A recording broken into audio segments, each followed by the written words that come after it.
Welcome to Pints Polishing Podcast. I'm Marshall. That's Nick. You can find us at hyperCLEANstore.com or go over to the hyperCLEAN Specialist Group if you want to interact with us there. Great place to be a part. Hey, this is the first episode of 2024, Nick. You ready to rock and roll? Let's do it. Let's do some buy and sell, right? I, unfortunately, am drinking water today, as most people could probably already tell. Didn't come back to such a great start with a little bug, but I'll be sipping on some Waterloo, unfortunately. There you go. Go ahead and have some vitamin C in your Waterloo over there. Get this thing passing. So for all those that think this sounds like crap, we're going to blame Marshall to start 2024. You know, we're big on pointing fingers in 2024. But buy and sell for me, I'm going to buy. For the first time, I got a chance to settle down at the end of the year. A lot of free time, the way the days kind of fell and that kind of thing, you know, around Christmas and New Year's. But I'm going to say this. I got a chance to kind of scour things like Facebook, YouTube, and start to really see the content, quote unquote, around detailing and what people are ingesting around detailing. And I got to tell you, I'm glad whoever's here in our world and sees how we do things, because there is a level of unprofessional behavior going on across the board. YouTube, TikTok, Facebook groups. And I had a lot of people telling me that all last year. Things are getting worse in those platforms. And one thing I'm going to buy is our community of people. You go to the specialist group, you see, you know, things like, you know, what we're doing on YouTube, our team behind the scenes. I'm going to buy that. You don't always get time to slow down. You know, when you're an owner of a few companies, getting to slow down at the end of the year and really take stock of where everything's at inside of the internet world of detailing for the first time. Boy, oh boy, I am going to buy the show that really is, because man, oh man, is it something to behold. And I think we'll talk about that a little bit later, but that was my buy for the beginning of the year. Yeah, that's a good one. That's a good one. I'm buying 52 days. I'm buying 52 days. There's a cool story that came out of the community pub the other day, and Josh knows, and we had a nice little talk about it. And listen, to have somebody, you know, come over into Sparta, be a part of installing Sparta and go, wow, I just didn't know that it would save me this much time. You know, previously he'd been putting down somebody's that was a layer and he had to wait all this time in between layers. And here he is calculating up 52 extra, just starting off in January, 52 extra working days he's going to get this year because of Sparta. I go, man, I'm buying. That's awesome. And I say just starting off. I imagine that number is going to get close to 110, you know, by the time. I agree. Yeah, I think it was interesting, you know, when we got on the community pub to listen to everybody when we're on there. But when he started saying that and started saying what he was going through to put a coating on a car, yeah, you just feel for him, you know, because that's time wasted, and you learn as a business owner. And now hopefully he's on to bigger and better things through using Sparta, and his business just continues to boom. Well, now, listen, New Year's, I know it's your number one holiday. You just mentioned you spent a lot of time just prepping for the holiday. I mean, is it though? I mean, what are you? Are you a New Year's guy? I mean, I think it's a decent holiday, but anything past Y2K, come on. Like Y2K was the ultimate New Year's. You can't have any other day that everybody thinks the world's about to end. So yeah. that New Year, New You, Marty. New Year, New You. Like that to me was the ultimate New Year's. Do you really even celebrate New Year's now? I mean, I'll have a beer and be like, cheers, be like, Happy New Year's. But yeah, you know. So, kind of similar. I mean, look, I got a 3-year-old and a 1-year-old at home. It's kind of tough to balance the New Year. So you got to kind of do a New Year's celebration with them, you know, pre-bedtime, you know, to get them into the festivities and get them to understand. They actually do a cool thing near our house. This really nice place where they throw a New Year's party for kids and parents. So they do the countdown and they, you know, look, man, I loved New Year's when I was 21, 22, 23. New Year's was a lot of fun.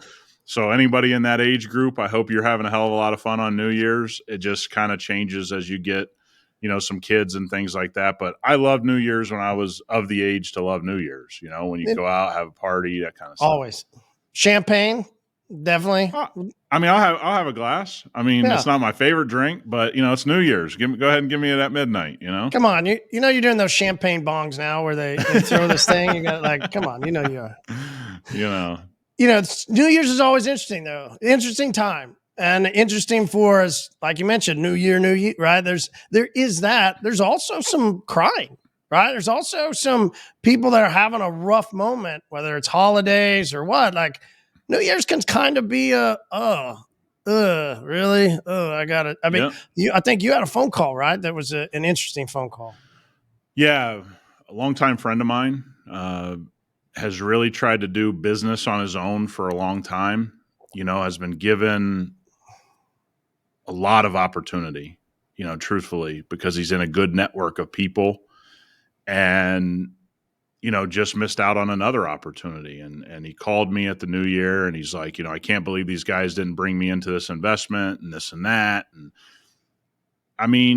as close to crying as you can get, mad, sad, I don't know why I keep missing out on these things. Well, when you're friends with somebody, you got to always take stock in, is this the time I just give it the old, cheer you on, or is it a time to go, hey man, we need to talk? It's a really fine line because I could be accused of, not doing that, all navigating that line very well in my life. So, I go, hey man, I'm going to give you the decision. Do you want me to tell you the real, or do you want me to just cheer you on and keep? He's like, no, I want to know why. Well, I know all these people. The individuals that have this investment and this opportunity and this thing didn't trust him. They didn't trust him because he's a thief or he was going to lie to them or anything like that. What they didn't trust, and this is exactly what I told him, that he was going to pay the opportunity bill. Okay? And the opportunity bill that everybody hopefully can take from this story is everybody talks about wanting an opportunity, right? Marty, you've heard this your whole life, family, friends, business associates. If I got the opportunity that guy got, I would have been in a different place. And maybe there's some truth to that. Largely, it's not really true ever. Very rarely that's true. And so he goes, well, what do you mean I'm not going to pay the cost, And I go, well, you've been a part of other things that you didn't pay the opportunity bill, so let me walk you through it. Here's the opportunity bill. For all of you out there that say you want an opportunity comes with a bill attached to it. And 50% of that is going to be the effort you put into that opportunity, and 50% of that's going to be the money you put into that opportunity. And that's the fact. That's the bill you get. You don't get an opportunity free and clear. Nobody gets an opportunity that's just like, hey, this is an opportunity. We want to hand you $1 million. That doesn't happen. You get a bill associated with that. And the bill comes due right away. And so what he is not capitalized on as a really smart guy and a really talented human being is he has a twofold problem. When he gets an opportunity, people question his effort. But they also question, if this thing needs more money, are you going to be able to put more money into it to keep this thing going while we get it off the ground? Now, everyone wants opportunity, supposedly. And you and I have joked on this podcast a lot, and this is something I've said in my personal life forever. Everybody wants an opportunity and tells me how baller they are until the check needs to be written. So the first thing most people mess up in an opportunity is the effort. They're just not going to work hard enough, smart enough, long enough to make an opportunity happen. We've seen that throughout our entire career. But the other part is, if these people are questioning either side of that bill payment, your effort or your investment, they're not going to give you the opportunity, and you're going to walk through life thinking, I'm not being given an opportunity, which is where he was at. See, he was thinking he was missing out on opportunity because people weren't giving the opportunity to be involved. like, finished product, you're involved. Nobody, you're not paying the bill on the front end to get into the opportunity. And it was a tough conversation, very calm conversation, very real conversation. We're still friends. We got plans to go do something here in a couple. This is not a friendship ending thing. This was like, hey man, it's time to get real, and you better start working harder, smarter, and you better get your money in order, because when these kind of guys come calling, they're not waiting for you to get your shit together. These are dudes that are worth millions upon millions of dollars, and they're now saying, we're going, they're going. If you're on the boat, you're on the boat. If you're not, the boat's leaving the dock. I mean, you, Marty, you know those kind of people. I mean, we're in a lot of ways those type of people now. Hey, we're going. If you don't want to go back to the house. So I think it's an interesting thing that happened at the beginning of my year. Like I said, ultra talented, one of the most talented individuals you ever meet, but he doesn't know how to pay the opportunity bill. Well, I think the interesting part of that equation, in a sense, is the greater the opportunity, well, the greater the bill.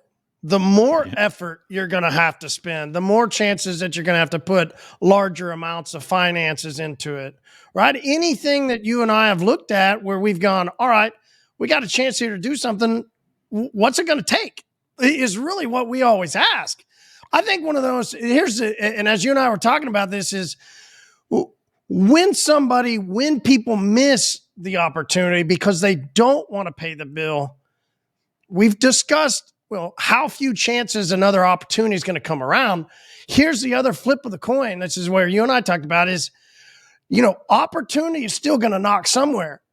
Who's going to answer? Right now, the interesting part is seeing where technology is answering and how people are using technology to do the effort. If we can't depend on a human, where does technology, and we're seeing this in every grocery store, gas station now. I mean, always over and over, how can we reduce a human out of the situation because that effort just wasn't there. Yeah. And you and I kind of talked this, it's like, I think always people misinterpret chess and checkers, playing chess and checkers. And I kind of explain to people, the whole world's a chessboard. If you bring checkers to the chessboard, that's what causes you to lose. You're not playing two different games. The game is the game. I think when you talk about opportunity being lost in the economy, everybody wants to blame the technology, right? Well, this owner just doesn't want to pay somebody to do it, so he automated it, and that's why it happened. If I was running McDonald's, and I gave you this earlier, if I was running McDonald's and I had 1,000 locations and no one ever showed up late and no one ever didn't give 100% effort and everything was running smoothly and I just had to do my job and everybody was doing their job, whatever, nobody would have looked at automation because things were running too smoothly. They wouldn't even want to mess with it. It wouldn't even be in their thought process. So what we mistaken as technology taking over, we're not looking at the human error that caused technology to even be thought about by a business, right? So the perfect example of this is, something like QuickBooks. If every bookkeeper was a great bookkeeper, you and I wouldn't care about QuickBooks. We just say, hey, this bookkeeper's so on top of it. They charge me a couple $100 a month. I never have to worry about anything. But you hire a couple bad bookkeepers and you go, I'm just going to call it QuickBooks, right? You think you would have called QuickBooks if things were great. You're lying to yourself, because when somebody's doing a great job, you move on to fixing another problem. You don't go and say, let's automate her job as a bookkeeper because she's doing such a great job. You only look at technology after you've had 3, 4, 5, 6 bad bookkeepers. McDonald's is only looking to automate because they have 10,000 employees that don't show up on time. If those 10,000 people showed up on time every day, 365 days a year, they wouldn't even think about automation. So it's always, people talk about the chicken or the egg. This is a reality here. When somebody messes up an opportunity, then people look at technology. When somebody messes up an opportunity, they lose that opportunity, and most of them go on thinking they just got ripped off. It's like, no, there's usually a reason why these things happen. And as we're thinking about 2024. There's plenty of us that are listening that we're going to see opportunity, whether that's today or 300 days later. Somewhere in 2024, there's going to be an opportunity for each of us. Some of those opportunities are going to be large. Some of them are going to be, hey, maybe I should really go into distribution. I've been thinking about it. I've been talking about it. I know that I could sell some stuff. I know I got people at car shows I go to. You know what? There's an opportunity here. Whatever opportunity that we're looking at in 2024, we know there's a formula. Effort, effort and money. Effort and money. Definitely. And remember, there's two things to effort. Reason I use that word is, notice I didn't say work hard. Okay? Because that's not enough. When it's an opportunity in 2024, you're going to have to work smart and work hard, which is why I combined it into effort. That's an effort thing. You're going to have to use your brain. You're going to have to put the time in. That together, plus money of some sort. Sometimes that's a little bit of money, a couple grand. Some opportunities are 500 million, right? I don't know. But everything's going to cost both of those things. But make sure you understand what effort really means. Are you going to use your head? Are you going to work smart? And are you going to put the time in? So if we're going to see an effort, we want to be successful, right? We want to see the effort. We want to follow the formula, and we want to complete the opportunity, whatever that completion is. We want to do it. We want success in 2024. So in order to do that, Nick, we're going to have to ask ourselves a question, aren't we? We're going to have to really get into something. That question, right, is one I think that you heard. Was it Goggins? Goggins started asking it, right? Funny how people are starting to say, fuck passion, get out of passion, right? Like, it's interesting. Now, maybe we can't say the F-bomb because we're on YouTube anymore, so my bad. Yeah, my bad. Here's my real question.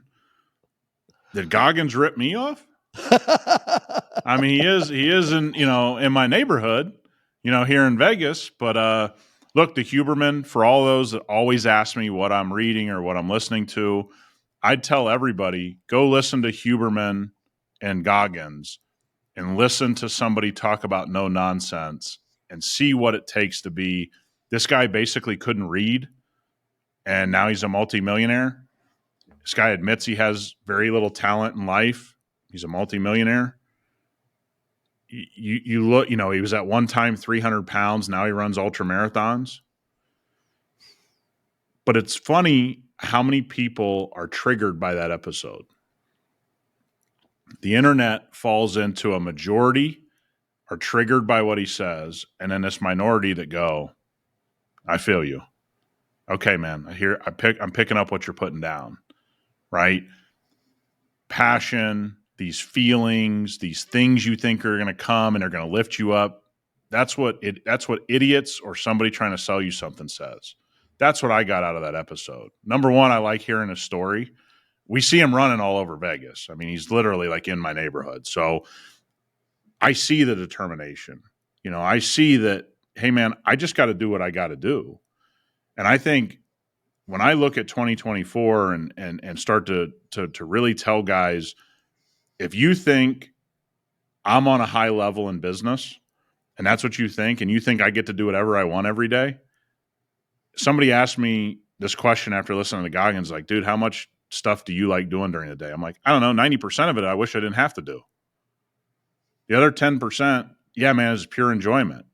But 90% I do because I have to do it. The business needs me to do it. We got bills to pay at hyperCLEAN. I got to, send money here. I got to pay this person. You think I want to do that all day? I'm just a guy that loved cars and wanted to work on cars. Like 90% of my day today is a lot of stuff that I really wouldn't sign up to do, but you got to do it. And you got to stop thinking that there's some magic potion out there like passion or this or that's going to lead you down the path of success. It's going to be doing the things every day you don't really want to do, but are keys to success. And I implore everybody to listen to that episode. Two guys getting flat out real, which is very rare in today's, podcast world, I think. And that's kind of what we want to say, right? Like, that is the question we got to ask ourselves. Are you going to be real? And can be a tough question to kind of dig through. And especially as we think, into 24, what does it look like? What does being real look like? How do I be real with myself? Asking myself the tough questions. And I want to propose this. You played sports. I played sports. Anybody that is successful in any type of athletic, you compete. Inside that competition, you're going to have things that you do really well at, and you're going to have things that you don't do well at. Guess what? Monday on tape day. Oh God! All right. So I had no business playing D2 ball in college. I really didn't, but I did anyway. So it was really interesting for me being on the Monday tape film because I usually wasn't the guy getting his ass chewed. I didn't play a whole lot. So it was hilarious for me. We had this old red coach, and his name was Red Parker, and he was like this 80-something-year-old Irish man that hobbled everywhere. Later, he got on a golf cart, right? Like, was it who was that? Was the Alabama guy? He was on a golf cart for a while too, right? Yeah. Yeah, so he was like that, and man, he would just rip people. And they would always have the best sayings, right? Coaches that rip you a hole always have the best sayings. Oh, yeah. And his best was that I would crack me up every time was he would yell at this guy named Bowie, who was one of our offensive linemen. He wouldn't fire off the ball. And he'd be like, man, that makes my butt want to dip a snuff. Like, what is that? How does your butt want to dip a snuff? But it doesn't matter. Like, going into the tape room, that is where you begin to analyze. So if we want to be successful in 2024, we do need to look at what our effort's going to look like. And we got to do some evaluation, asking ourselves some questions, tough questions, and seeing, well, how did I perform? Where do I need to do better? Those sometimes aren't easy things to do. Yeah. I had a coach say his favorite saying when you'd mess up would, man, you make me want to climb a clock tower with a rifle, kid. That was his that was his line. And I messed up a lot. So he was one of those guys that really had one of those great sayings. They had like 1,000 of them though. When you had a good coach, like they just had them locked and loaded. But I say this, pretty openly with everybody. If you're not going to be your harshest critic, this thing's going to get real tough. It's going to get real tough. I think 2024 is going to be a little choppy. We saw a lot of panic the second half of 2023 out of brands, detailers, everyone alike. I think when I think about getting real, it's like, hey, man, are you just going to be honest if you're doing the work you're supposed to be doing? Did you screw off this week? Because guess what? I've screwed off weeks. You've screwed off weeks. You've looked back and gone, what did I just do there? The more you can limit that kind of stuff, the more you can be real. Like, hey, I didn't work as hard this month as I told myself I did. It doesn't have to be some elaborate scheme you're trying to think of, right? Like you don't have to. But when they look at that time, a lot of them use this word, I deserve. Oh, yeah. Well, we talked about this with Brian the last time he was on. This deserve thing that, I mean, hell, you hear it from housewives to guys, blue-collar guys to white-collar guys. This whole the word is overused, this entitlement that you're owed something, that you deserve something just because you've done something. I don't know a more detrimental mindset you could have for going into a year than that. Look, we hit some markers in hyperCLEAN last year. We hit some markers in VR. I'm nowhere near happy. I'm nowhere near like, hey, we had a fantastic year. Now, I may put that face onto our team and say, hey, man, we did an awesome job. Behind the scenes, we don't really talk that way.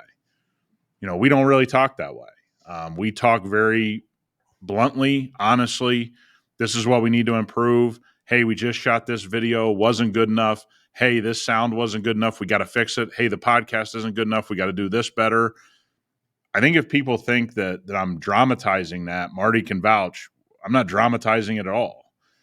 It's never good enough. It'll never be good enough. Not because I'm not a happy guy. My family, I go home. I'm happy to be home. I'm happy to be around my family. I'm happy that I own these companies. I'm happy for my team. I don't outwardly show this negativity, but when it comes to we're getting into a meeting and we need to talk about what needs to happen over the next 3, 6, 12 months.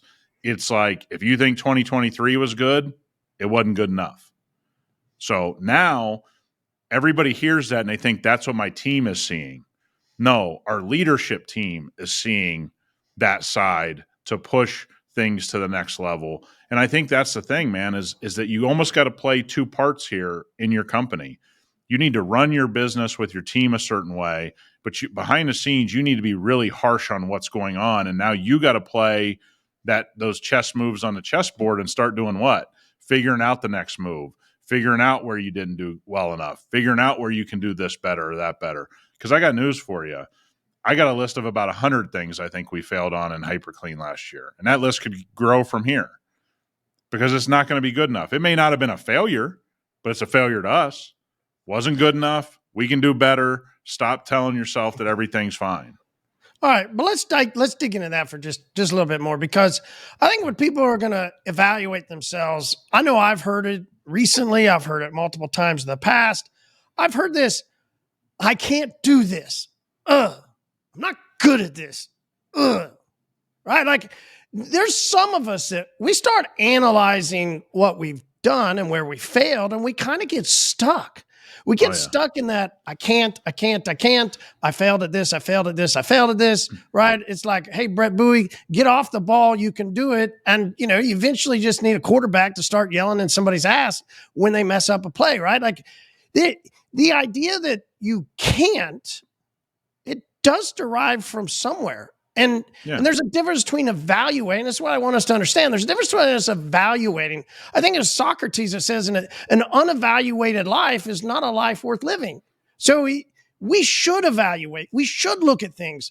But I know from listening, from talking, and from my own life, I know that you can get stuck. I got stuck. I got stuck in a while of depression. Depression's different than analyzing, okay? Saying I can't, that's a depressive state. That's a state that's not good. And you can get caught in saying you can't. That's different than analyzing. I want everybody to understand that for a second, because this can't do mentality, that's where you get caught. I've said on this podcast, and I really truly believe it. Everybody who starts a business, and it could be any service-based business today, right? Plumbing, electrician, detailing, PPF shop. I don't care what it is. Everyone can be a millionaire in 5 years, if not faster. Never been easier to start a business. If you're reliable, you show up on time, you do good work, you're going to be a millionaire. Now it's just a matter of, are you going to put in the work to be build $1 million business? I don't know if that's what somebody listening is going to do. And I don't care what business it is. You're hearing a lot of people who are CEOs of companies they founded saying, hey, if you're any sense of a savage in today's world, you're going to run everybody over, because so many people aren't savages in business anymore. They're not out there willing to do what they have to do. And that's fine. I'm not judging what somebody wants to do with their life. But I always say it on this podcast, everybody that reaches out to us, how can I make more money? How can I grow my business? I don't get the people, you'll see this a lot in Facebook groups when somebody brings up they want to make more money, and they'll be like, oh man, I only work 20 hours a week and I'm happy. If that guy called me privately, he'd be like, how do I make more money? What the persona is on the internet is not what you and I hear behind the scenes, and never have heard that in my career. Everybody that owns a business at some point wants to make more money, wants to do better, wants to do this. And I'll say this, I think everybody today needs to hear this. You need to be tough on yourself, because guess what? I believe everybody can do that. Business is not rocket science. It isn't. I know at times it can sound that way when you're having a business conversation. I promise. Show up on time, do a good job, charge the right price that makes you profitable, keep putting the work in, the effort in, keep paying the bill. I promise. I don't think it's that much more difficult than that. We can make it more difficult, and I certainly have done that in my career. But at the end of the day, I think the positive of 2024 is statistics tell us, the statistics of money right now, we have more millionaires than ever, like exponentially. And you're hearing of guys in booming cities like Vegas or booming cities like Austin, Texas, starting a plumbing business, and it's worth $10 million in 3 years. That wasn't available 10 years ago. That's available now. I mean, how many guys started detailing? Now they detail, they PPF, they tint, and you go, man, they just built a 30,000 square foot facility. Awesome for them. That wasn't going on 10 years ago. Like, that's the positive of all this. If you're willing to kind of do some of this work, I think everybody can make a great life out of this, a great business out of this. And so I can't. Hey, man, if that's the state that you're in, I promise you, go get a job. Your life will be better. Yeah. Go get a job, man. Business ownership's not for you. Like, I understand having times where you're frustrated, but that's not frustration. That's just giving up or placing blame on someone else. That's what we hear a lot. You know, if this person would have just done this and this employee would have just worked out, then I could have gone and done this. I mean, that's kind of what we hear in that talk. But I think that's what should pump. I mean, I'm fired up for 2024. Like this to me, and I know a lot of other guys that text me and are in this business or around other businesses. There's a segment of the population very down on 2024 because they had a bad second half of 2023. We are in the exact 180-degree opposite direction. Like, dude, I can't wait for 2024. I was miserable with all the days off. Like the 3 and 4 day weekends, that stuff doesn't work for me. Like, I was ready. Let's go. It's here. And so I think I want people to hear that as like, yeah, we're talking about some serious stuff here, but nothing changes that I think everybody listening to this can become a millionaire inside 5 years. Yeah, absolutely. And to get there, right, we got to progress through some things. And there is something we got to talk about, right? Part of your equation, you know, that effort word, there's a kryptonite to effort. There's a kryptonite that if we're not careful, we can get ourselves in a problem. A movie I watched recently, Meg, and then there was Meg 2 with was it Stamos? Jason, I think that is now. I remember. Super fun actor. I love watching him. And you know, he's talking about a situation. This is why I want to bring it up. Is when you're in a situation, what can you control and what can't you control? And he's talking about, okay, we can control this. We can do this. And next, we'll do this. What's a kryptonite to effort is not taking control of what you can do and spending way too much time on doing things that's where we go to the Facebook groups, right?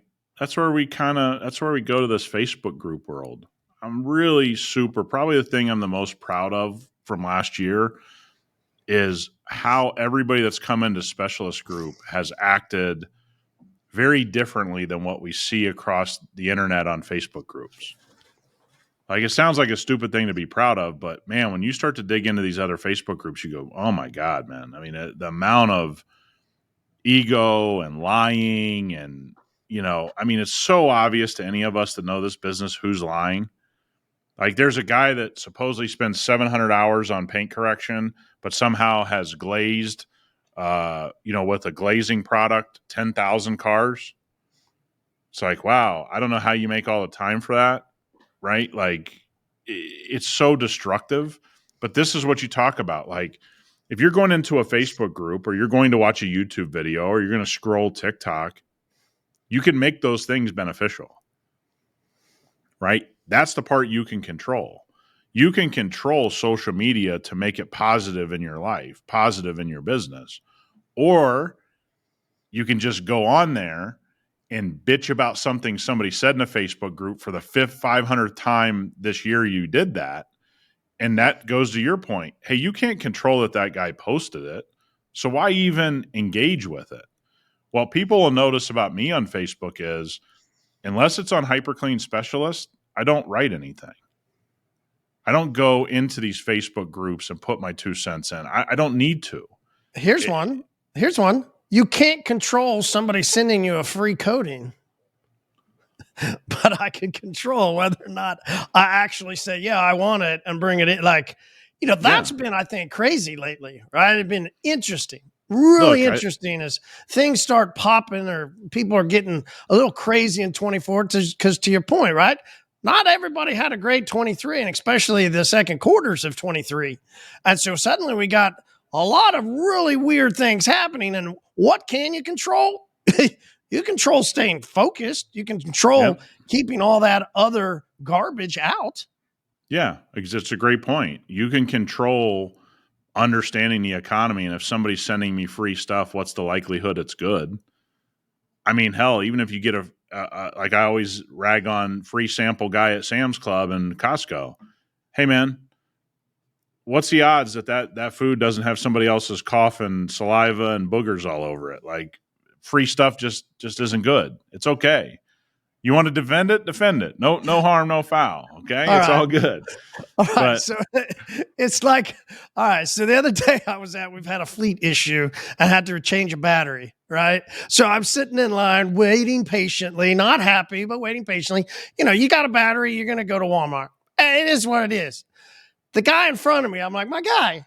He apparently had this nice, and it was. I saw it as I left later. It was like a 2019, 2020 Eco Diesel, big old Ram, and he was wanting some deal on this foam and then wanting some deal. And he even starts bitching about, this wasn't even the right filter. And I'm like, my guy, you're in Walmart and you got a really nice, $60,000, $70,000 truck out there? Like, what are you doing? Like, yep.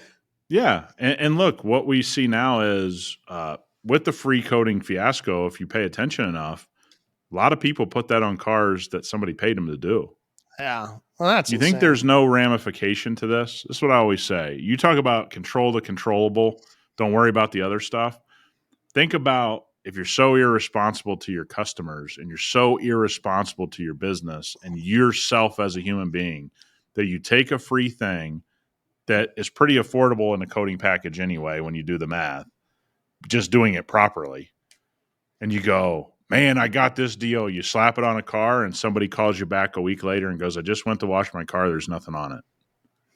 You can go find those posts. I know most people don't do that kind of legwork. That's fine. You can find those posts. 1-2 washes in, customers cussing at them.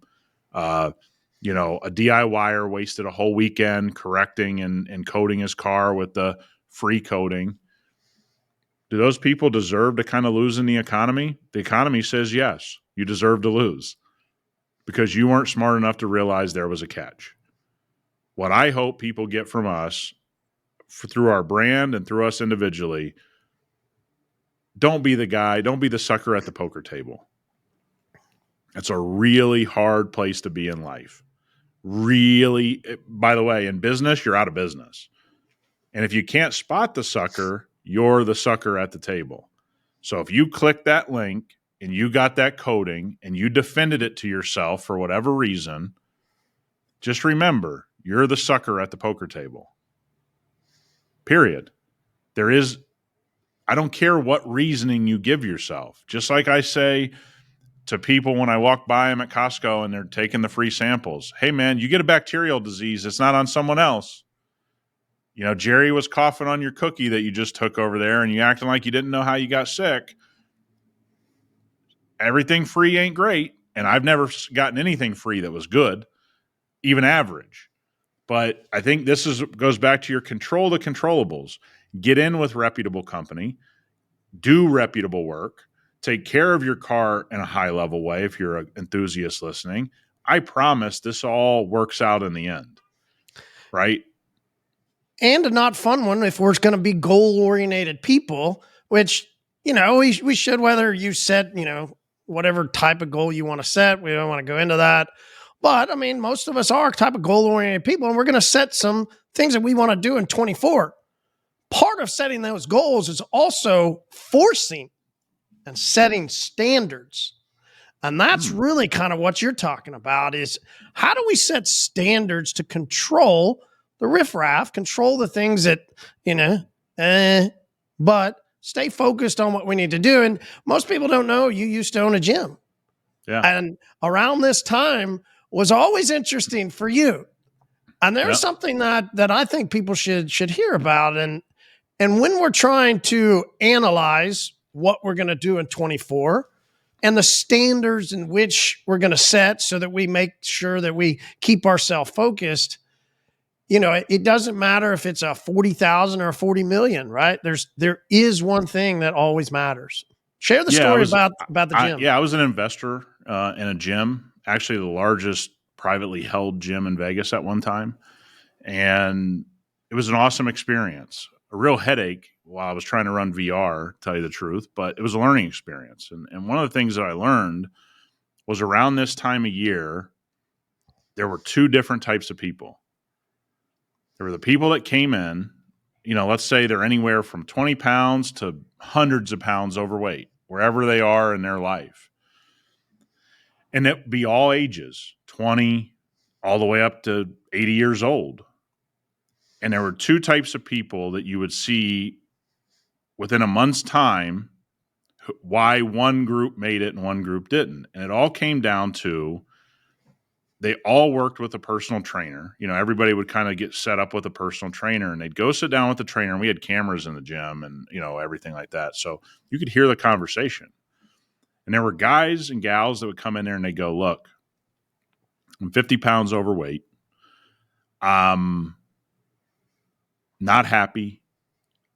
I ate way too many cheeseburgers over the last 10 years, 5 years, 3 years. I screwed up. Like, Can't cut I out need help. cheeseburgers though. Never cut out cheeseburgers. Yeah. Always eat cheeseburgers. They're 100%. They go, hey man, I just messed up. I got to get some help. I need some help in this journey to get this 50 pounds off. On the other desk would be another guy or gal, and they'd go, I'm 50 pounds overweight, but like not really, probably more like 10 pounds overweight.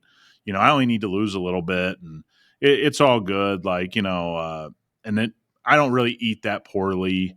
I got pretty good habits. I do everything pretty well. I just need a little bit. I just need somebody to give me a workout. I'll be fine.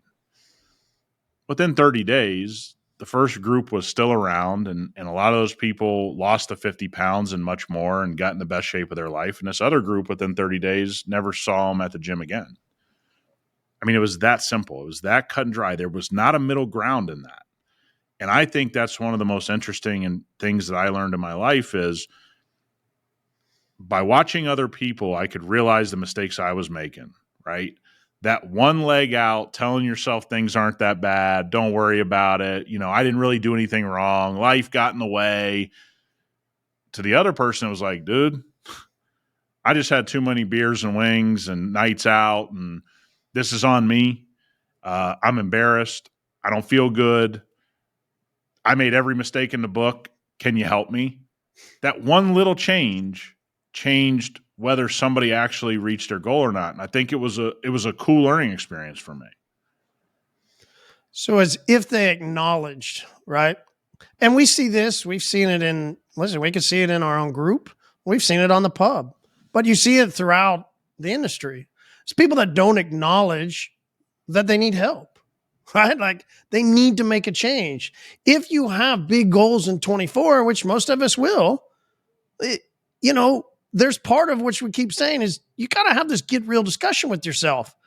What do you need to change? What do you need to cut out? Where can I so that I can? Not that I can't, but I'm doing it so that I can. And great talk, great discussion, Nick. Here's to 2024, all the things that we want to do inside of hyperCLEAN, all the things that listeners want to do. It's going to be a great year. Yeah, I can't wait, man. I hope everybody has an awesome 24 because that's how we feel about it. And that's why we had this episode. So I can't wait for the year.